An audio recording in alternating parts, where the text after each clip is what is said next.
Before we came to America, we've been observing and following the trends around this election and the various patterns. And I've been here now for over a week, and we did some pre-election analysis, election day observation and monitoring, and now we're doing post-elections.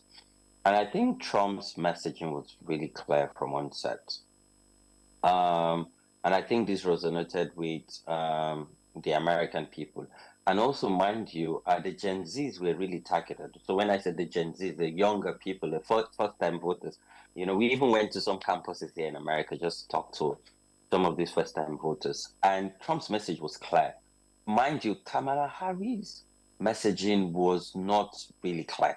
Before she started giving buzzwords and clear message, it took a while. Her campaign actually struggled. And if you follow the pre-election and the whole crisis when Joe Biden, mind you, he was muzzled out of the race.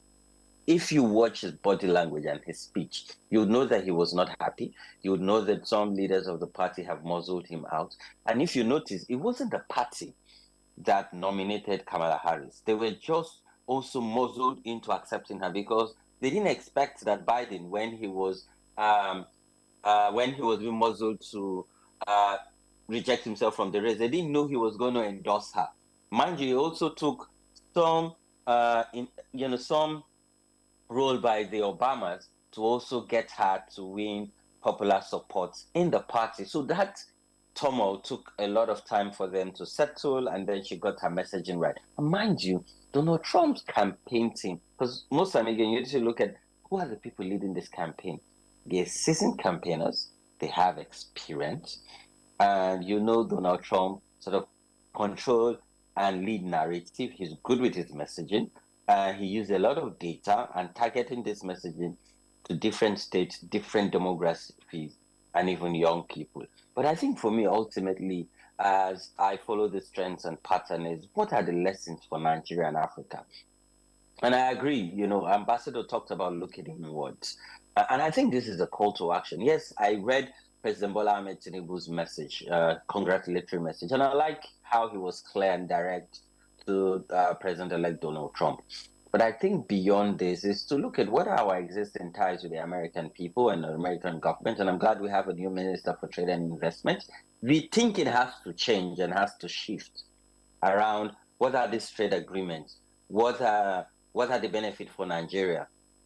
Also look at global polarization, fake news, misinformation, and disinformation, and even the hand of external forces in our democracy, in our rule of law, and the role of government.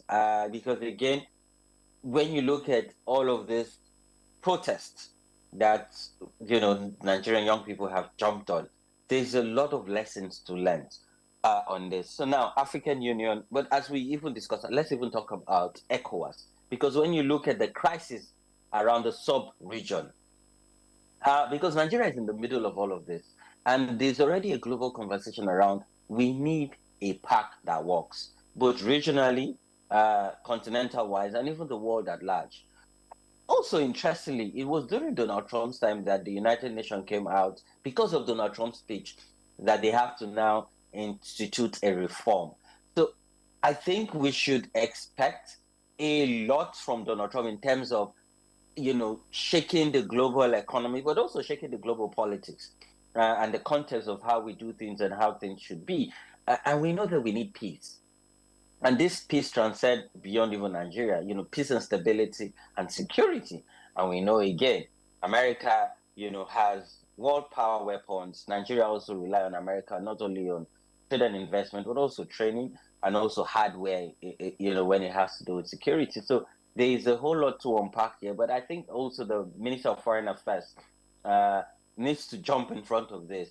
I hope at some point, maybe and if you ask me, before he's sworn into office, President Bola Ahmed Tinubu needs to work with the Minister of Foreign Affairs to get Donald Trump on the phone and have very uncomfortable conversation with him. That where is Nigeria in your plan? Because if you didn't mention Nigeria during your campaign, Nigeria is a country that you cannot just sideline. Nigeria is an important power block in global politics, and we must take this and feel proud about it. So I hope President Tinubu gets on the phone with him. And when he's sworn into office, send a high power delegation to him and make it clear. And when you go to him, go with demands.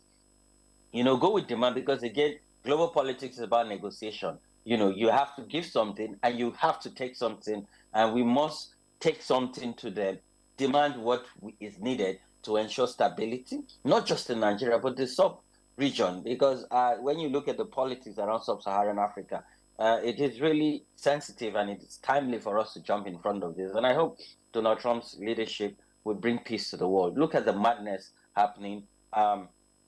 In Gaza. So how can we have this peace talk, and how important this is at this particular time, particularly young people losing hope? So how can we galvanize support and leverage on what's happening? For me, the politics is over in America. Now it's about leadership and governance. And if you listen to Kamala Harris, she said, lead the American people. So it's not about the Democrats again, it's not about the Republican, it's now about the American people.